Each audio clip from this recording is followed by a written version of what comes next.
आपादमौलिपर्यन्तं गुरूणामाकृतिं स्मरेत् तेन विघ्नाः प्रणश्यन्ति सिद्ध्यन्ति च मनोरथाः। धृतराष्ट्र उवाच धर्मक्षेत्रे कुरुक्षेत्रे समवेतायुयुत्सवः मामकाः पाण्डवाश्चैव किमकुर्वत सञ्जय। लक्ष्मीनारायणं नत्वा पूर्णबोधादिकान् गुरून् कुर्मः श्रीकृष्णगीतायाः भाष्याद्युक्तार्थसङ्ग्रहम्। श्रीगुरुभ्यो नमः। हरिः ओम् हरिः ओम्।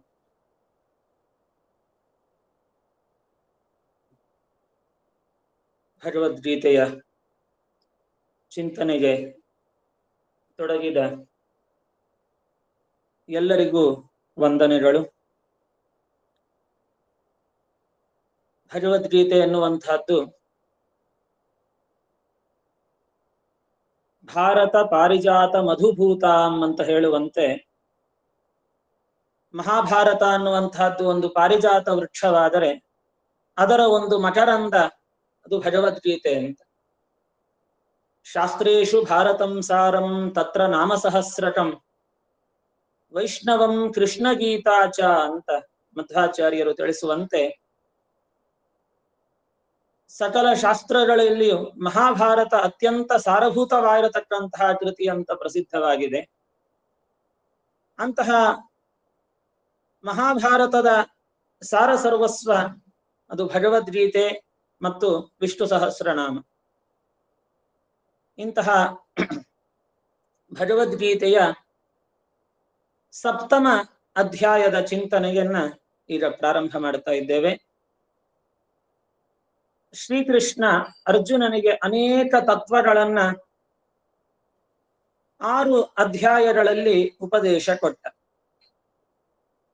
ಮೊದಲ 6 ಅಧ್ಯಾಯಗಳು ಸಾಧನೆಯನ್ನ ವಿಶೇಷವಾಗಿ ನಿರೂಪಣೆ ಮಾಡತಕ್ಕಂಥವುಗಳು.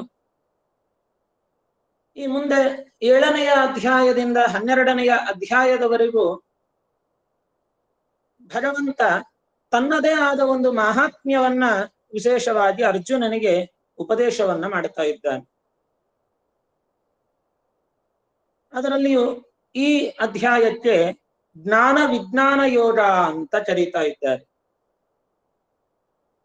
ಅದಕ್ಕೆ ಕಾರಣ ಏನು ಅಂತ ಕೇಳಿದರೆ, ಒಂದು ಭಗವದ್ಗೀತೆಯೇ ಅದು ಯೋಗಶಾಸ್ತ್ರ ಅಂತ ಕರೆಸಿಕೊಂಡಿರುವಂತಹದ್ದು. ಹಾಗಾಗಿ ಇದರಲ್ಲಿ ಬರುವ ಪ್ರತಿಯೊಂದು ಅಧ್ಯಾಯವೂ ಕೂಡ ಅದು ಒಂದೊಂದು ಬಗೆಯ ಯೋಗ ಅಂತ ಕರೆಸಿಕೊಂಡಿದೆ. ಪುರುಷೋತ್ತಮ ಯೋಗ, ಅರ್ಜುನ ವಿಷಾದ ಯೋಗ, ಸಾಂಖ್ಯ ಯೋಗ, ಕರ್ಮಯೋಗ, ಈ ರೀತಿಯಲ್ಲಿ ಒಂದೊಂದು ಹೆಸರಿನಲ್ಲಿ ಪ್ರಖ್ಯಾತವಾಗಿರತಕ್ಕಂಥದ್ದು. ಪ್ರಕೃತ ಈ ಅಧ್ಯಾಯ ಜ್ಞಾನ ವಿಜ್ಞಾನ ಯೋಗ ಅಂತ. ಯೋಗ ಅಂತಂದ್ರೇನೆ ಉಪಾಯ ಅಂತ ಅರ್ಥ. ಒಂದರ್ಥ ಯೋಗ ಶಬ್ದಕ್ಕೆ ಉಪಾಯ. ನಾವು ಭಗವಂತನನ್ನು ಚೆನ್ನಾಗಿ ತಿಳಿದುಕೊಳ್ಳಲು, ಅವನ ಅನುಗ್ರಹವನ್ನ ಪಡೆಯಲು ಇರುವ ಉಪಾಯಗಳಿವೆ. ಅದರಲ್ಲಿ ಜ್ಞಾನ ವಿಜ್ಞಾನ ಯೋಗ ಅಂತ ಇದಕ್ಕೆ ಯಾಕೆ ಹೆಸರು ಬಂತು ಅಂತ ಕೇಳಿದರೆ, ಇದಕ್ಕೆ ಕಾರಣ ಶ್ರೀಕೃಷ್ಣ ಈ ಅಧ್ಯಾಯವನ್ನ ಪ್ರಾರಂಭ ಮಾಡುವಾಗಲೇ ಜ್ಞಾನಂ ತೇಹಂ ಸವಿಜ್ಞಾನಂ ಇದಂ ವಕ್ಷ್ಯಾಮ್ಯಶೇಷತಃ ಯಜ್ಞಾತ್ವಾ ನೇಹ ಭೂಯೋನ್ಯತ್ ಜ್ಞಾತವ್ಯಂ ಅವಶಿಷ್ಯತೆ ಅಂತ ಹೇಳಿದ. ಹೇ ಅರ್ಜುನ, ನಿನಗೆ ಜ್ಞಾನವನ್ನು ಕೊಡುತ್ತೇನೆ, ವಿಜ್ಞಾನವನ್ನು ಕೊಡುತ್ತೇನೆ ಅಂತ. ವಿಜ್ಞಾನದೊಟ್ಟಿಗೆ ಜ್ಞಾನ. ಏನು ಹಾಗಂದ್ರೆ, ಜ್ಞಾನ ಅಂದ್ರೆ ಅರ್ಥ ಏನು, ವಿಜ್ಞಾನ ಅಂದ್ರೆ ಅರ್ಥ ಏನು? ಸಾಮಾನ್ಯವಾಗಿ ನಮ್ಮಲ್ಲಿ ಜ್ಞಾನ ಅಂತಂದಾಗ ತಿಳುವಳಿಕೆ, ಅರಿವು, ನಾಲೆಡ್ಜ್ ಅಂತ ಹೇಳ್ತೇವೆ. ವಿಜ್ಞಾನ ಅಂತಂದಾಗ ಅದಕ್ಕೆ ಸೈನ್ಸು ಅಂತ ಸಾಮಾನ್ಯ ಒಂದು ನಿರ್ವಚನವನ್ನ ನಾವು ಮಾಡುತ್ತೇವೆ. ಆದರೆ ಶಾಸ್ತ್ರಕಾರರು ಈ ಶಬ್ದಗಳನ್ನ ಅನೇಕ ಅರ್ಥಗಳಲ್ಲಿ ಬಳಸಿದ್ದಾರೆ. ಒಂದರ್ಥ ಸಾಮಾನ್ಯವಾಗಿ ನಾವು ನೋಡುವುದಾದರೆ, ಜ್ಞಾನ ಅಂತಂದಾಗ ಜ್ಞಾನಂ ಸಾಧಾರಣಂ ಸ್ಮೃತಂ. ಭಗವಂತನ ಕುರಿತಾಗಿ ನಾವು ತಿಳಿಯಲು ಹೊರಟಾಗ ದೇವರು ಅಂತಂದ್ರೆ ಎಲ್ಲರಿಗಿಂತಲೂ ದೊಡ್ಡವ, ಸರ್ವಸ್ಮಾದ್ ಉತ್ತಮೋ ವಿಷ್ಣು ಅಂತ ಅಂದ್ರೆ ಭಗವಂತ ಈ ಎಲ್ಲದಕ್ಕಿಂತಲೂ, ಈ ಸಮಸ್ತ ಜೀವ ಜಡಾತ್ಮಕವಾದ ಪ್ರಪಂಚಕ್ಕಿಂತಲೂ ಒಂದು ಮಿಗಿಲಾದ ಸಂಗತಿ ಭಗವಂತ ಅಂತ ನಾವು ತಿಳಿಯುವುದೇನಿದೆಯಲ್ಲ, ಇದಕ್ಕೆ ಜ್ಞಾನ ಅಂತ ಕರೆಯುತ್ತಾರೆ. ಅದೇ ಆ ಭಗವಂತ ಅವನು ಎಷ್ಟೆಲ್ಲ ಗುಣಪೂರ್ಣನಾಗಿದ್ದಾನೆ, ಹೇಗೆ ಈ ಜಗತ್ತಿನ ಅಂತರ್ಯಾಮಿಯಾಗಿ ಆಯಾ ಜೀವರಾಶಿಗಳನ್ನ ಅಥವಾ ಆಯಾ ಜಡ ಪದಾರ್ಥಗಳನ್ನ ನೇಮಿಸ್ತಾ ಇದ್ದಾನೆ, ಅವನೇ ನಮ್ಮ ಒಳಗಡೆ ನಿಂತು ನಮ್ಮನ್ನು ಯಾವ ರೀತಿಯಲ್ಲಿ ಪ್ರೇರಣೆ ಮಾಡುತ್ತಾನೆ, ಈ ಈ ವಿಶೇಷವಾದ ಅಂಶಗಳನ್ನ ತಿಳಿಯುವಂತಹದ್ದೇನಿದೆಯಲ್ಲ, ಇದಕ್ಕೆ ವಿಜ್ಞಾನ ಅಂತ ಕರೀತಾರೆ. ಸಾಮಾನ್ಯ ಇನ್ನೊಂದು ಕಡೆ ಮಧ್ವಾಚಾರ್ಯರು ಹೇಳುವಾಗ ವಿಜ್ಞಾನಂ ಆತ್ಮಯೋಗ್ಯಂ ಸ್ಯಾತ್ ಜ್ಞಾನಂ ಸಾಧಾರಣಂ ಸ್ಮೃತಂ ಅಂತ ಹೇಳುತ್ತಾರೆ. ಇದಕ್ಕೆ ಇನ್ನೊಂದರ್ಥ, ಜ್ಞಾನ ಅಂತಂದಾಗ ದೇವರ ಅನೇಕ ರೂಪಗಳ ತಿಳುವಳಿಕೆ. ದೇವರು ರಾಮಚಂದ್ರನಾಗಿ ಅವತಾರ ಮಾಡಿದ, ರಾವಣನನ್ನು ಸಂಹಾರ ಮಾಡಿದ, ಕೃಷ್ಣನಾಗಿ ಬಂದ, ಬೆಣ್ಣೆ ಕದ್ದ, ಗೋಪಿಕೆಯರೊಡನೆ ವಿಹರಿಸಿದ, ಹೀಗೆಲ್ಲ ಏನು ಅವನ ಕಥೆಗಳನ್ನ ನಾವು ಕೇಳುತ್ತೇವೆ. ಇದಕ್ಕೆ ಸಾಮಾನ್ಯ ಜ್ಞಾನ ಅಂತ. ಅದೇ ವಿಜ್ಞಾನ ಅಂತಂದಾಗ ಅದು ಆತ್ಮಯೋಗ್ಯವಾಗಿರತಕ್ಕಂತಹ, ಅಂದ್ರೆ ಅದೇ ರಾಮಕೃಷ್ಣಾದಿ ರೂಪದ ಭಗವಂತ ಅವನೇ ನಮ್ಮ ಒಳಗೂ ಅಂತರ್ಯಾಮಿಯಾಗಿ ಬಿಂಬ ಅಂತ ಕರೆಸಿಕೊಂಡಿದ್ದಾನೆ. ಈ ಬಿಂಬರೂಪಿಯಾದಂತಹ ಶ್ರೀಹರಿ ಎಷ್ಟೆಲ್ಲ ಗುಣಗಳನ್ನ ತಾನು ಹೊಂದಿದ್ದಾನೆ, ಏನೆಲ್ಲ ಕ್ರಿಯೆಗಳನ್ನ ತಾನು ಮಾಡುತ್ತಾನೆ, ಅವನ ರೂಪ ಹೇಗಿದೆ, ಹೀಗೆ ಅಂದ್ರೆ ನಮ್ಮ ಒಳಗಿನ ಆತ್ಮತತ್ವದ ಅರಿವನ್ನ ನಾವು ಮಾಡಿಕೊಳ್ಳುವಂತಹದ್ದಕ್ಕೆ ವಿಜ್ಞಾನ ಅಂತ ಕರೀತಾರೆ. ಈ ರೀತಿಯಲ್ಲಿಯೂ ನಾವು ತಿಳಿಬಹುದು. ಅಥವಾ ಇದಕ್ಕೆ ಇನ್ನೊಂದರ್ಥ, ನಾವು ಭಗವಂತನ ಯಾವ ಗುಣವನ್ನ ಚಿಂತನೆ ಮಾಡಿದರೇನೆ ನಮಗೆ ಮೋಕ್ಷ ಅಂತ ಉಂಟು, ಅಂಥದಕ್ಕೆ ವಿಜ್ಞಾನ ಅಂತ ಕರೆಯುವಂಥದ್ದು. ಅದು ಸಾಮಾನ್ಯ, ಎಲ್ಲರಿಗೂ ಎಲ್ಲಾ ಗುಣದ ಉಪಾಸನೆಯಲ್ಲಿಯೂ ಅಧಿಕಾರ ಇರುವುದಿಲ್ಲ. ಅವರವರ ಯೋಗ್ಯತಾನುಸಾರವಾಗಿ ಋಷಿಗಳಾದರೆ ಬೇರೆ, ದೇವತೆಗಳಾದರೆ ಬೇರೆ. ಆ ದೇವತೆಗಳಲ್ಲಿಯೂ ಉತ್ತಮ ದೇವತೆಗಳು, ಬ್ರಹ್ಮಾದಿ ದೇವತೆಗಳಾದರೆ ಅವರದ್ದೇ ಉಪಾಸನೆ ಬೇರೆ. ಹೀಗೆ ಅವರವರಿಗೆ ಯೋಗ್ಯವಾದ ಉಪಾಸನೆಯನ್ನ ಅವರವರು ಗುರುಮುಖದಿಂದ ತಿಳಿಯುವಂತಹದ್ದಿದೆಯಲ್ಲ, ಅದಕ್ಕೆ ವಿಜ್ಞಾನ ಅಂತ. ಸಾಮಾನ್ಯವಾಗಿ ದೇವರು ದೊಡ್ಡವ, ದೇವರು ಮಹಾಶಕ್ತಿ ಸಂಪನ್ನ, ಅವನು ಜ್ಞಾನಾನಂದಮಯ, ಹೀಗೆಲ್ಲ ತಿಳಿಯುವಂತಹದ್ದಕ್ಕೆ ಜ್ಞಾನ ಅಂತ ಕರೀತಾರೆ. ಇಲ್ಲಿ ಕೃಷ್ಣ ಅರ್ಜುನನಿಗೆ ಹೇಳ್ತಾನೆ, ಓ ಅರ್ಜುನ, ನಿನಗೆ ವಿಜ್ಞಾನ ಸಹಿತವಾದ ಜ್ಞಾನವನ್ನು ನಾನು ಕೊಡುತ್ತೇನೆ. ಅಂದ್ರೆ ತನ್ನ ಕುರಿತಾದ ಒಂದು ತತ್ವಜ್ಞಾನವನ್ನ ಭಗವಂತ ಉಪದೇಶ ಮಾಡುತ್ತಾ ಅದಕ್ಕೊಂದು ಮಹತ್ವವನ್ನೂ ಕೊಟ್ಟ. ಏನಂದ್ರೆ ಯಜ್ಞಾತ್ವ ನೇಹ ಭೂಯೋನ್ಯತ್ ಜ್ಞಾತವ್ಯಂ ಅವಶಿಷ್ಯತೆ. ಇದನ್ನ ನೀನು ಚೆನ್ನಾಗಿ ತಿಳಿದಿದ್ದೀಯಂತಾದ ಪಕ್ಷದಲ್ಲಿ ನಿನಗೆ ಇನ್ನ ತಿಳಿಯುವುದಕ್ಕೆ ಇನ್ನ ಲೋಕದಲ್ಲಿ ಅಂತಹ ದೊಡ್ಡ ಮಹತ್ವದ ಸಂಗತಿ ಅಂತ ಇನ್ಯಾವುದು ಉಳಿಯುವುದಿಲ್ಲಪ್ಪ. ಇದು ಹೇಗೆ ಅಂದ್ರೆ ಉಪನಿಷತ್ತಿನಲ್ಲಿ ಸಾಮಾನ್ಯ ಒಂದು ಮಾತು ಬರ್ತದೆ, ಯಸ್ಮಿನ್ ವಿಜ್ಞಾತೆ ಸರ್ವಮಿದಂ ವಿಜ್ಞಾತಂ ಭವತಿ ಅಂತ. ಯಾವುದನ್ನ ತಿಳಿದಾಗ ಎಲ್ಲವನ್ನೂ ತಿಳಿದಂತೆಯೇ ಆಗುತ್ತದೆಯೋ ಅಂಥದ್ದು ಭಗವಂತನ ತತ್ವ. ಅದರ ಅಭಿಪ್ರಾಯ ಎಲ್ಲವೂ ದೇವರೇ ಅಂತಲ್ಲ, ಮುಖ್ಯವಾದ ಸಂಗತಿಯನ್ನ ತಿಳಿದಾಗ ಅಮುಖ್ಯವಾದದ್ದು ಎಲ್ಲ ತಿಳಿದಂತೆನೇ ಆಗತ್ತೆ ಅಂತ ಅರ್ಥ. ಒಂದು ಉದಾಹರಣೆ ಕೊಡುವುದಾದರೆ, ಯಾರೋ ಒಬ್ಬ ಪರ ಊರಿನ ವ್ಯಕ್ತಿ, ಅವನು ಬೆಂಗಳೂರಿಗೆ ಬಂದ, ಒಂದಷ್ಟು ಕಾಲ ಇಲ್ಲಿ ಸುತ್ತಾಡಿಕೊಂಡು ಮತ್ತೆ ತನ್ನ ಊರಿಗೆ ಹೋದ. ಯಾರೋ ಕೇಳಿದ್ರು, ನೀನ್ ಬೆಂಗಳೂರು ನೋಡಿದ್ದೀಯಾ? ಓ ನೋಡಿದ್ದೇನೆ, ಬೆಂಗಳೂರು ಇಡೀ ನನಗೆ ಗೊತ್ತುಂಟು ಅಂತ. ಆದ್ರೆ ಅವನಿಗೆ ಬೆಂಗಳೂರು ಅಂದ್ರೆ ನೋಡಿದ್ ಯಾವುದೋ ಒಂದು ವಿಧಾನಸೌಧ, ಒಂದು ಕಬ್ಬನ್ ಪಾರ್ಕ್, ಲಾಲ್ ಬಾಗು, ಅದು ಇದು ಒಂದ್ 4 ಪ್ರಧಾನವಾದ ಒಂದು ಸಂಗತಿಗಳನ್ನ ನೋಡಿ ಹೋದತ್ತಷ್ಟೇ. ಆದ್ರೆ ಬೆಂಗಳೂರಿನಲ್ಲಿ ಎಷ್ಟು ರಸ್ತೆ ಉಂಟು, ಎಷ್ಟು ಮನೆ ಉಂಟು, ಅದೆಲ್ಲ ಎಷ್ಟು ಜನ ಇದ್ದಾರೆ, ಅದೆಲ್ಲ ಗೊತ್ತಿಲ್ಲ ಅವನಿಗೆ. ಆದ್ರೆ ಒಂದು ಮುಖ್ಯವಾದ ಸಂಗತಿಗಳು ಯಾವುದು ಒಂದು ತಿಳಿದಿದ್ದಾನೆ, ಎಲ್ಲವೂ ಗೊತ್ತು ಅಂತ ಹೇಳಿದಂತೆ. ಅಥವಾ ಗ್ರಾಮದ ಮುಖ್ಯಸ್ಥನನ್ನ ತಿಳಿದಾಗ ಇಡೀ ಗ್ರಾಮ ನನಗೆ ಗೊತ್ತು ಅಂತ ಹೇಳುವಂತೆ, ಭಗವಂತ ಇಡೀ ಜಗತ್ತಿನಲ್ಲಿ ಅತ್ಯಂತ ಪ್ರಮುಖವಾದ ಭಗವತ್ ತತ್ವವನ್ನ ನಾವು ತಿಳಿದಾಗ ಇನ್ನು ಉಳಿದಿದ್ದೆಲ್ಲವೂ ತಿಳಿದಂತೇನೆ ಆಗತ್ತೆ ಅಂತ ಅರ್ಥ. ಈ ಅರ್ಥದಲ್ಲಿ ಕೃಷ್ಣ ಹೇಳ್ತಾನೆ, ಯಜ್ಞಾತ್ವ ನೇಹ ಭೂಯೋನ್ಯತ್ ಜ್ಞಾತವ್ಯಂ ಅವಶಿಷ್ಯತೆ. ನನ್ನನ್ನ ಕುರಿತು ತಿಳಿದ ಮೇಲೆ ಇನ್ನು ಬೇರೆ ಇನ್ನೇನು ತಿಳಿಲಿಕ್ಕೆ ಅಂತ ಇನ್ನೇನು ಇಲ್ಲಪ್ಪ ಲೋಕದಲ್ಲಿ, ಎಲ್ಲವೂ ತಿಳಿದಂತೇನೆ ಆಗುತ್ತೆ ಅಂತ ಹೇಳ್ತಾ, ಮತ್ತೆ ಇಂಥ ಜ್ಞಾನವಾದರೂ ಇದು ಯಾರಂದ್ರೆ ಅವರಿಗೆ ಸಿಗುವಂತಹದ್ದಲ್ಲ ಅಂತಂದ ದೇವರು. ಅಂದ್ರೆ ತಾನೇನು ಉಪದೇಶ ಮಾಡ್ಲಿಕ್ಕೆ ಹೊರಟಿದ್ದಾನೆ ಅದರ ಮಹತ್ವವನ್ನ ಕೃಷ್ಣ ಮೊದಲು ಅರ್ಜುನನಿಗೆ ಮನವರಿಕೆ ಮಾಡಿಸ್ತಾನೆ. ನೋಡು ಅರ್ಜುನ, ಈ ತತ್ವಜ್ಞಾನ ಎಲ್ಲರಿಗೂ ಸಿಗುವಂತಹದ್ದಲ್ಲಪ್ಪ, ಕಂಡಲ್ಲಿ ಬೀದಿಯಲ್ಲಿ ಮಾರುವ ಸಂಗತಿ ಅಲ್ಲಯ್ಯ ಇದು ಅಂತ.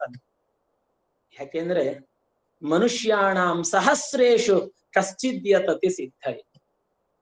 ಮನುಷ್ಯರು ಸಾವಿರ ಗಟ್ಲೆ ಇರಬಹುದು, ಆದ್ರೆ ಎಲ್ಲರೂ ತತ್ವಜ್ಞಾನವನ್ನ ಪಡೆಕೊಂಡೇ ತೀರುತ್ತಾರೆ ಅಂತ ನಿಯಮ ಇಲ್ಲ. ಯಾರೋ ಒಬ್ಬರಲ್ಲಿ, ಯಾರೋ ಕೋಟಿಗೊಬ್ಬ ಅಂತ ಹೇಳ್ತೇವಲ್ಲ, ಹಾಗೆ ಯಾರೋ ಒಬ್ಬನಿಗೆ ದೇವರ ಬಗ್ಗೆ ತಿಳಿಬೇಕು ಅಂತ ಆಸಕ್ತಿ ಉಂಟಾಗ್ತದಂತ. ಹಾಗೆ ಆಸಕ್ತಿ ಉಂಟಾದ ಕೋಟಿ ಜನರಲ್ಲಿ ಒಬ್ಬರಿಗೆ ಭಗವಂತ ನಿಜವಾಗಿ ಅರ್ಥ ಆಗ್ತಾನಂತ. ಅಂದ್ರೆ ಅಷ್ಟು ಕಷ್ಟ ಇದೆ ಭಗವಂತನ ಬಗ್ಗೆ ಸರಿಯಾಗಿ ನಾವು ತಿಳಿಯುವಂತಹದ್ದು, ಅಷ್ಟು ದುರ್ಲಭ. ದೇವರನ್ನು ತಿಳಿಬೇಕು ಅಂತ ಆಸಕ್ತಿ ಹುಟ್ಟೋದೇ ಕಷ್ಟ. ಆಸಕ್ತಿ ಬಂದ ಮೇಲೂ ದೇವರನ್ನು ತಿಳಿಬೇಕು ಅಂತ ಹೇಗೇನೋ ದೇವರನ್ನ ಚಿಂತನೆ ಮಾಡಿ ಅನ್ಯ ಮಾರ್ಗಗಳನ್ನು ಹಿಡಿದು ಹೋಗ್ತಾರೆ. ಆದ್ರೆ ಸರಿಯಾದ ಕ್ರಮದಲ್ಲಿ ಯಥಾರ್ಥವಾದ ರೀತಿಯಲ್ಲಿ ದೇವರ ಜ್ಞಾನವನ್ನ ಮಾಡಿಕೊಳ್ಳುವವರು ತುಂಬಾ ದುರ್ಲಭ ಅಂತ ಹೇಳುತ್ತಾನೆ ಕೃಷ್ಣ. ಸರಿ, ಏನಪ್ಪ ಅಂಥ ಭಗವಂತನ ತತ್ವ ಏನು, ಏನು ಜ್ಞಾನ ಅಂದ್ರೆ ಏನು, ವಿಜ್ಞಾನ ಅಂದ್ರೆ ಏನು, ನನಗೆ ತಿಳಿಸು ಅಂತ ಕೇಳಿದಾಗ ಕೃಷ್ಣ ಹೇಳುತ್ತಾನೆ, ಮೊದಲು ಜ್ಞಾನದ ಬಗ್ಗೆ ಪರಿಚಯ ಮಾಡಿಕೊಟ್ಟ. ಒಂದು ಜ್ಞಾನ ಅಂತಂದ್ರೆ ಭಗವಂತ ಈ ಇಡೀ ಬ್ರಹ್ಮಾಂಡವನ್ನ ನಿಯಮಿಸುವವ ಅಂದ ತಿಳಿಯುವಂಥದ್ದು. ಈ ಬ್ರಹ್ಮಾಂಡ ಅಂತಂದಾಗ ಇದರಲ್ಲಿ ಜೀವರಾಶಿಗಳು ಇದ್ದಾವೆ, ಜಡ ಪದಾರ್ಥಗಳು ಇದ್ದಾವೆ ಅಲ್ವಾ. ಈ ಪ್ರಪಂಚದಲ್ಲಿ ಜೀವರು ಇದ್ದಾರೆ, ಜಡ ವಸ್ತುಗಳು ಇದ್ದಾರೆ. ಈ ಎರಡನ್ನೂ ನಾವು ತಿಳಿಯಬೇಕಂತ. ಒಟ್ಟು ಜೀವರಾಶಿಗಳನ್ನ ನಾವು ಚೇತನರು ಅಂತ ಕರೀತೇವೆ, ಜಡ ಪದಾರ್ಥಗಳು ಅಚೇತನ ಅಂತ. ಈ ಅಚೇತನವಾದ ಈ ಎಲ್ಲ ನಮ್ಮ ಕಣ್ಣಿಗೆ ಕಾಣುವ ಏನೆಲ್ಲ ಈ ಜಡವಾದ ವಸ್ತುಗಳಿದ್ದಾವೆ, ಇದೆಲ್ಲವೂ ಪ್ರಕೃತಿಯಿಂದ ಸೃಷ್ಟಿಯಾಗಿರತಕ್ಕಂಥದ್ದು. ಭಗವಂತ ಸೃಷ್ಟಿಯ ಆರಂಭದಲ್ಲಿ ಮೊದಲು ಪ್ರಕೃತಿಯನ್ನ, ಜಡ ಪ್ರಕೃತಿ, ಅದಕ್ಕೆ ಅವ್ಯಕ್ತ ತತ್ವ ಅಂತ ಕರೀತಾರೆ, ಅದನ್ನು ಮೊದಲು ಸೃಷ್ಟಿ ಮಾಡಿದ. ಅಂದ್ರೆ ಅವ್ಯಕ್ತ ತತ್ವ, ಒಂದು ಸೂಕ್ಷ್ಮ ರೂಪದಲ್ಲಿ ಇದ್ದ ಅವ್ಯಕ್ತಕ್ಕೆ ಸ್ಥೂಲ ರೂಪವನ್ನ ಕೊಟ್ಟ. ಅದರಿಂದ ಸತ್ವರದ ಸ್ತಮೋ ಗುಣಗಳನ್ನ ಸೃಷ್ಟಿ ಮಾಡಿದ.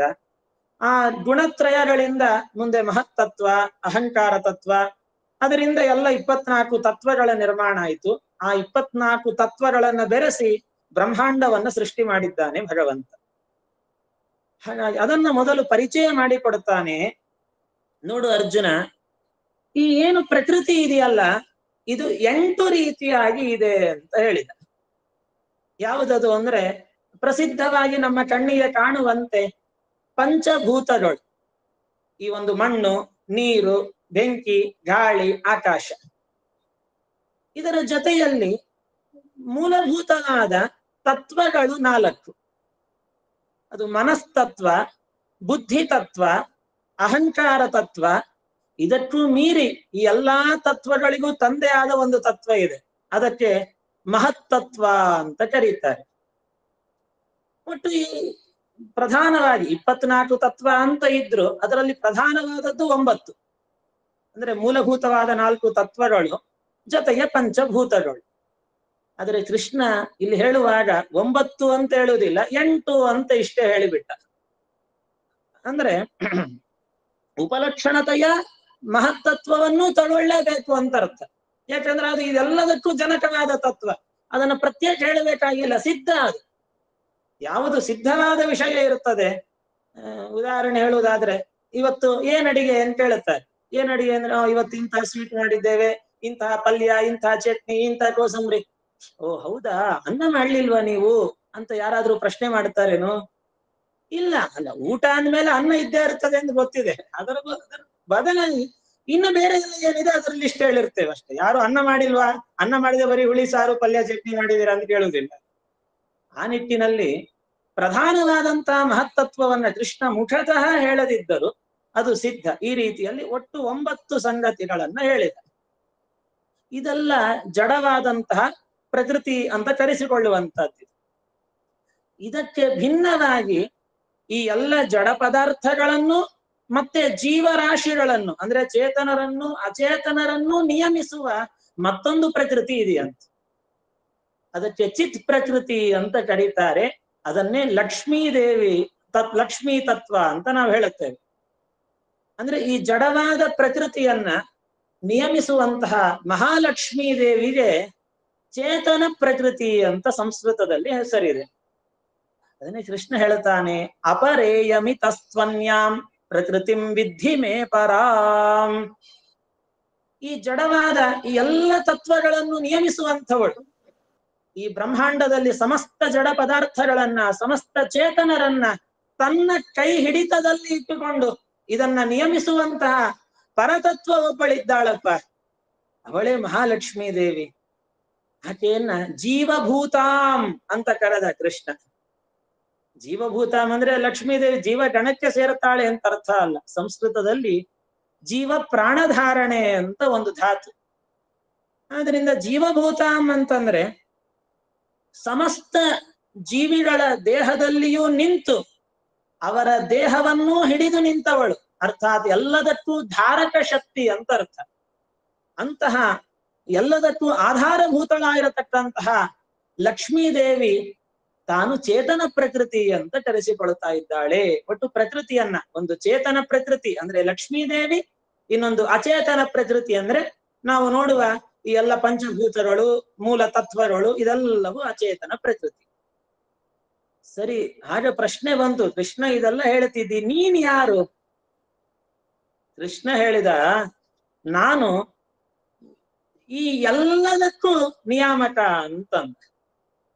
ಏನು ಚೇತನ ಪ್ರಕೃತಿ ಅಂತ ಹೇಳಿದ್ದೇನೆ, ಆ ಚೇತನ ಪ್ರಕೃತಿಯಾದ ಲಕ್ಷ್ಮಿಯನ್ನೂ ನಿಯಮಿಸುವವ, ಅಚೇತನ ಅಂದ್ರೆ ಜಡವಾದಂಥ ಈ ಪ್ರಕೃತಿಯನ್ನೂ ನಿಯಮಿಸುವಂತಹ ಪರತತ್ವ ಅದು ನಾನು. ಅಂದ್ರೆ ತನ್ನ ಪರಿಚಯವನ್ನ ಮಾಡಿಕೊಳ್ಳಿಕ್ಕೆ ಇಷ್ಟೆಲ್ಲ ಉಪನ್ಯಾಸ ಮಾಡಿದ್ದು ಕೃಷ್ಣ. ಅಹಂ ಕೃತ್ಸ್ನಸ್ಯ ಜಗತಃ ಪ್ರಭವಃ ಪ್ರಳಯಸ್ತಥಾ ಅಂತ ಹೇಳಿ ಭಾರಿ ಗಮ್ಮತ್ತಿನಲ್ಲಿ ಹೇಳಿದೆ ಕೃಷ್ಣ. ಹೇಳುವಾಗ ನಾನು ಇಡೀ ಜಗತ್ತಿನ ಪ್ರಭವ, ನಾನೇ ಪ್ರಭವ ನಾನೇ ಪ್ರಳಯ ಅಂತ. ಅರ್ಥಾತ್ ಸೃಷ್ಟಿ, ಪ್ರಭವ ಅಂತಂದ್ರೆ ಸೃಷ್ಟಿ, ಸೃಷ್ಟಿಯನ್ನ ಮಾಡುವವನೂ ನಾನೇ. ಯದ್ಯಪಿ ಹಾಗೆ ಹೇಳ್ಬೇಕಿತ್ತಲ್ಲ, ಸೃಷ್ಟಿ ಪ್ರಭವ ನನ್ನಿಂದ, ಪ್ರಳಯ ನನ್ನಿಂದ ಅಂತ. ಆದ್ರೆ ಕೃಷ್ಣ ಏನ್ ಹೇಳಿದ, ನನ್ನಿಂದ ಅಂತ ಹೇಳಲಿಲ್ಲ, ಅಹಂ ಪ್ರಭವ ಅಹಂ ಪ್ರಳಯ ಅಂದ. ಅದರ ಅಭಿಪ್ರಾಯ, ನಾನಿಲ್ಲದೆ ಈ ಸೃಷ್ಟಿ ಸಂಹಾರಗಳು ನಡೀಲಿಕ್ಕೆ ಸಾಧ್ಯವೇ ಇಲ್ಲ. ಹಾಗಾಗಿ ಯಾರು ಅತ್ಯಂತ ಪ್ರಧಾನನೋ ಅವನು ನಾನೇ ಅಂತ. ಅಂದ್ರೆ ಆ ಧ್ವನಿಯಲ್ಲಿ ಕೃಷ್ಣ ನಾನೇ ಪ್ರಭವ ನಾನೇ ಪ್ರಳಯ. ಸಾಮಾನ್ಯ ಆಡು ಭಾಷೆಯಲ್ಲಿ ನಾವು ನೋಡುತ್ತೇವೆ. ಲೋಕದಲ್ಲಿ ಯಾರಾದ್ರೂ ಒಬ್ರು, ಇವಾಗ ಉದಾಹರಣೆ ಒಂದು ಆಫೀಸ್ ಇರುತ್ತದೆ, ಏನೋ ಒಂದು ಸಂಸ್ಥೆ, ಒಂದು ಕಚೇರಿ, ಒಬ್ಬ ದೊಡ್ಡ ಅಧಿಕಾರಿ ಇರ್ತಾನೆ. ಯಾರೋ ಅವನನ್ನು ಅವನೇ ಎಲ್ಲ ಅವನು ಬಿಟ್ರೆ ಇಲ್ಲ, ಅವನೇ ಎಲ್ಲ ಅಂದ್ರೆ ಅರ್ಥ ಏನು? ಈ ಆಫೀಸು, ಈ ಚೈರು ಮೇಜು ಕಂಪ್ಯೂಟರ್ ಡೆಸ್ಕ್ ಫ್ಯಾನು ಎಲ್ಲ ಅವನೇ ಅಂತ ಅರ್ಥ ಅಲ್ಲ. ಅವನಿಲ್ಲದೆ ಯಾವುದು ನಡೆಯುವುದಿಲ್ಲ ಅಂತ ಅರ್ಥ. ಅದೇ ಧಾಟಿಯಲ್ಲಿ ಕೃಷ್ಣ ಹೇಳಿದ, ನಾನೇ ಪ್ರಭವ ನಾನೇ ಪ್ರಳಯ.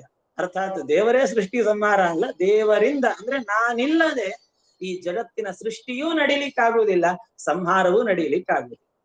ಸೃಷ್ಟಿಕರ್ತೃವಾದ ಬ್ರಹ್ಮನಲ್ಲಿಯೂ ನಿಂತು ಸೃಷ್ಟಿ ಮಾಡಿಸುವವ, ಸಂಹಾರಕರ್ತೃವಾದ ಶಿವನಲ್ಲಿಯೂ ನಿಂತು ಸಂಹಾರವನ್ನ ಮಾಡಿಸುವವ ನಾನೇ ಆಗಿದ್ದೇನೆ ಅಂತ ತನ್ನ ಸರ್ವೋತ್ತಮತ್ವವನ್ನ ಕೃಷ್ಣ ಸಾರಿದ ಬಗೆ ಇದು. ಈಗ ಹೇಳ್ತಾ, ಹಾಗಾದ್ರೆ ಬ್ರಹ್ಮಾದಿಗಳಿಗೂ ನೀನು ನಿಯಾಮಕನೇನು? ಹೌದು ಅಂದ ಕೃಷ್ಣ. ಮತ್ತಃ ಪರತರಂ ನಾಣ್ಯತ್ ಕಿಂಚಿದಸ್ತಿ ಧನಂಜಯ. ನನಗಿಂತಲೂ ಮಿಗಿಲಾದದ್ದು ಇನ್ನು ಯಾವುದೂ ಇಲ್ಲ ಈ ಲೋಕದಲ್ಲಿ.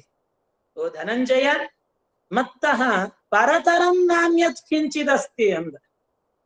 ಇಲ್ಲಿ ಮೇಲ್ನೋಟಕ್ಕೆ ಏನಂದ್ರೆ, ಇಲ್ಲಿ ಕೆಲವರಿಗೆ ಪರ ಅನ್ನುವುದಕ್ಕೆ ಬೇರೆ ಅಂತಲೂ ಅರ್ಥ ಇದೆ. ಹಾಗೆ ಮತ್ತಃ ಪರತರಂ ನಾಣ್ಯತ್ ಅಂದ್ರೆ ನನ್ನಿಂದ ಭಿನ್ನವಾದ ಯಾವುದೂ ಇಲ್ಲ ಹಾಗ ಅರ್ಥ ಅಲ್ಲ. ಪರ ಶಬ್ದಕ್ಕೆ ಮಿಗಿಲಾದದ್ದು ಅಂತ. ಒಂದೊಮ್ಮೆ ಅಭೇದವೇ ಕೃಷ್ಣನ ತಾತ್ಪರ್ಯ ಆಗಿದ್ದಿದ್ರೆ ಮತ್ತಃ ಅನ್ಯತನ ಕಿಂಚಿದಸ್ತಿ ಅಂತ ಇಷ್ಟೇ ಹೇಳಿದ್ರೆ ಸಾಕಿತ್ತು, ಪರತರ ಅನ್ನೋ ಶಬ್ದನೇ ಬೇಕಿರ್ಲಿಲ್ಲ. ಆದ್ರೆ ಕೃಷ್ಣ ಹೇಳಿದ ಅಂದ್ರೆ ಅಭಿಪ್ರಾಯ ಮತ್ತಃ ಎಲ್ಲದ ಈ ಎರಡು ಬಗೆಯ ಪ್ರಕೃತಿಗಳನ್ನೂ ನಿಯಮಿಸುವವ, ಇದಕ್ಕೆ ಸೃಷ್ಟಿಯಾದಿಗಳನ್ನೂ ಮಾಡುವವ. ಹಾಗಾಗಿ ನನಗಿಂತಲೂ ಮಿಗಿಲಾದ ಸಂಗತಿ ಮತ್ತೊಂದು ಇಲ್ವೇ ಇಲ್ಲ. ಮತ್ತಃ ಪರತರಂ ನಾಣ್ಯತ್ ಕಿಂಚಿದಸ್ತಿ ಧನಂಜಯ. ಯಾಕೆಂದ್ರೆ ಇಲ್ಲಿ ನೋಡಿ, ಹಿಂದಿನ ಶ್ಲೋಕದಲ್ಲಿ ನಾನೇ ಸೃಷ್ಟಿಕರ್ತೃ ನಾನೇ ಸಂಹಾರಕರ್ತೃ ಅಂದ. ಆದ್ರೆ ಸೃಷ್ಟಿಗೂ ಸಂಹಾರಕ್ಕೂ ಮಧ್ಯದಲ್ಲಿ ಇನ್ನೊಂದು ಇದೆಯಲ್ಲ, ಅದೇ ಸ್ಥಿತಿ ಅಂದ್ರೆ ಪಾಲನೆ. ಸೃಷ್ಟಿ ಸ್ಥಿತಿ ಸಂಹಾರ ಅಂತ ನಿಯಮ ಇರೋದು, ಒಂದು ಕ್ರಮ ಇರುವಂತದ್ದು. ಅಹಂ ಪ್ರಭವ ಅಹಂ ಪ್ರಳಯ ಅಂತಂದ. ಹಾಗಾದ್ರೆ ಮಧ್ಯದಲ್ಲಿ ನಿಯಮನ ಇನ್ಯಾರು ಮಾಡ್ತಾರಯ್ಯ ಕೇಳಿದರೆ? ಕೃಷ್ಣ ಹೇಳ್ತಾನೆ, ಮಯಿ ಸರ್ವಮಿದಂ ಪ್ರೋತಂ ಸೂತ್ರೇ ಮಣಿಗಣ ಇವ. ನಾನೇ ಆ ನಿಯಾಮಕನೂ ನಾನೇ. ಯಾಕೆಂದ್ರೆ ಎಲ್ಲವೂ ನನ್ನಲ್ಲಿಯೇ ಹೆಣೆದುಕೊಂಡಿದೆ. ಹೇಗೆ ತಂತುಪಟ ಅಂತ ಶಾಸ್ತ್ರದಲ್ಲಿ ದೃಷ್ಟಾಂತ ಕೊಡುತ್ತಾರೆ. ಈ ತಂತು ಪಟಗಳು, ಪಟ ಅಂದ್ರೆ ಬಟ್ಟೆ, ಇದರಲ್ಲಿ ತಂತುಗಳು ಯಾವ ರೀತಿಯಲ್ಲಿ ಎಲ್ಲೆಡೆಯಲ್ಲಿಯೂ ತಂತುಗಳಿರ್ತಾವೆ. ಅದರಂತೆ ಭಗವಂತ ಈ ಜಗತ್ತಿನಲ್ಲಿ ಎಲ್ಲ ಕಡೆ ತಾನಿದ್ದಾನೆ, ತನ್ನ ಒಳಗಡೆ ಈ ಜಗತ್ತಿದೆ. ಎರಡನ್ನೂ ನಾವು ತಿಳಿಬೇಕಂತ. ದೇವರಲ್ಲಿ ಈ ಬ್ರಹ್ಮಾಂಡ ಇದೆ, ಈ ಬ್ರಹ್ಮಾಂಡದಲ್ಲಿ ಪೂರ್ಣವಾಗಿ ದೇವರು ತುಂಬಿದ್ದಾನೆ. ಇದೇ ಅಭಿಪ್ರಾಯದಲ್ಲಿ ಕನಕದಾಸರು ಹೇಳಿದ್ದು, ನೀ ಮಾಯೆಯೊಳಗೋ ನಿನ್ನೊಳು ಮಾಯೆಯೋ. ಒಂದು ಮಾಯಾ ಅಂದ್ರೆ ಇಚ್ಛಾ ಅಥವಾ ಮಾಯಾ ಅಂದ್ರೆ ಪ್ರಕೃತಿ. ಭಗವದ್ ಇಚ್ಛೆಯಿಂದ ನಿರ್ಮಿತವಾದಂತಹ ಈ ಜಗತ್ತು, ಅದು ನೀ ಮಾಯೆಯೊಳಗೋ, ನೀನ್ ಇದರಲ್ಲಿ ತುಂಬಿದ್ದೀಯೋ ಅಥವಾ ನಿನ್ನಲ್ಲಿ ಈ ಜಗತ್ತು ತುಂಬಿದೆಯೋ, ಎರಡೂ ಸತ್ಯ ಅಂತ ಅರ್ಥ.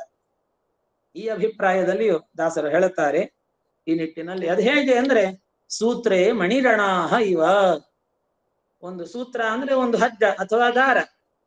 ನಾವೊಂದು ಮಣಿಯ ಮಾಲೆಯನ್ನು ಹಾಕಿಕೊಂಡಾಗ ಅದರಲ್ಲಿ ಮೇಲೆಲ್ಲ ಒಳ್ಳೊಳ್ಳೆ ಮಣಿಗಳೆಲ್ಲ ಕಾಣಿಸ್ತಾವೆ. ಆದ್ರೆ ಅದರ ಮಧ್ಯದಲ್ಲಿರುವ ಸೂತ್ರ, ಅಷ್ಟೆಲ್ಲ ಮಣಿ ನಿಲ್ಲುವುದಕ್ಕೆ ಆಧಾರ ಯಾವುದು ಅಂದ್ರೆ ಆ ಸೂತ್ರ.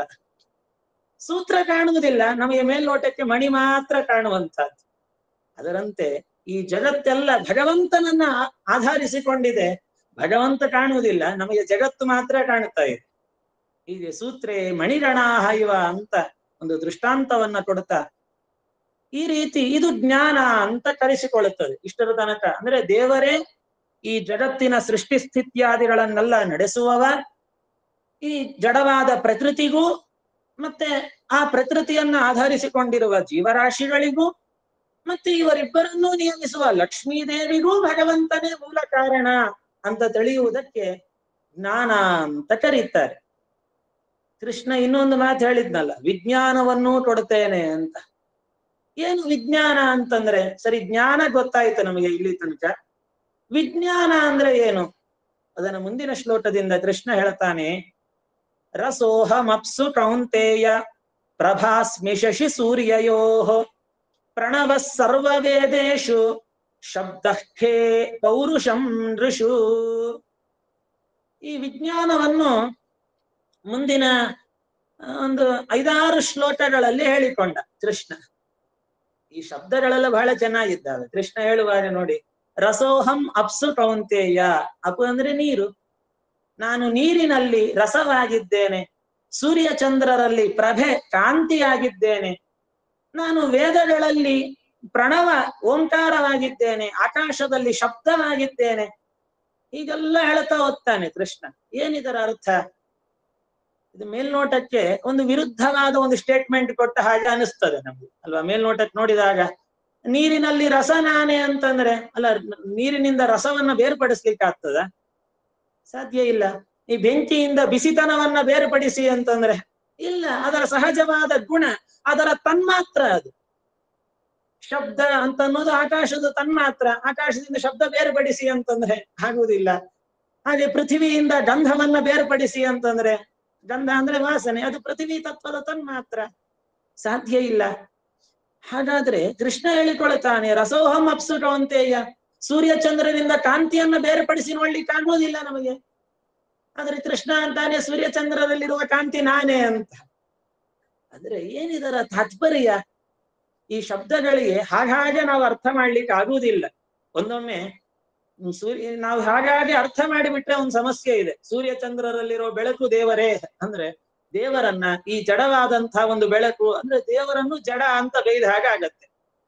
ಅಥವಾ ಯಾವ ರೀತಿಯಲ್ಲಿ ಆ ತನ್ಮಾತ್ರವನ್ನ ಆ ಭೂತದಿಂದ ಬೇರ್ಪಡಿಸ್ಲಿಕ್ಕೆ ಆಗುವುದಿಲ್ಲವೋ, ಅಂದ್ರೆ ದೇವರನ್ನು ಕೂಡ ಇದು ಒಂದು ತನ್ಮಾತ್ರ ಅಂದ್ರೆ ಒಂದು ಗುಣ ಅಂತ ಹೇಳಿದ ಹಾಗೆ ಒಂದು ಜಡ ಪದಾರ್ಥಗಳ ಲೆಕ್ಕಾಚಾರಕ್ಕೆ ದೇವರನ್ನ ಸೇರಿಸಿದ ಹಾಗೆ ಆಗ್ತದೆ. ಕೃಷ್ಣ ಅವಂಥವನಲ್ಲ, ಅವನು ಚೇತನ, ಚೇತನಾಚೇತನ ನಿಯಾಮಕ ಅವ. ಮತ್ ಹಾಗಾದ್ರೆ ಏನಿದರ ನಿಜವಾದ ಅರ್ಥ ಏನು?